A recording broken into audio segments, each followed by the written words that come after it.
Local news for Thursday, the 30th of July.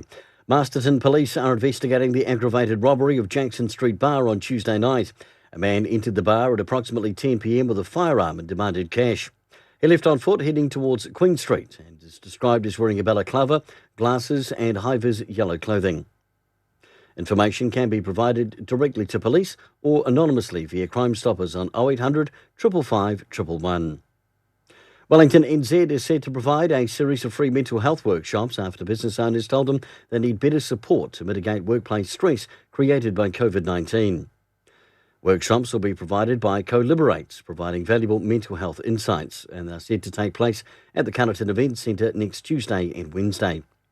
Y Central has joined forces with Capital Basketball to help hundreds of kids and young people in the Wairarapa get started in the sport.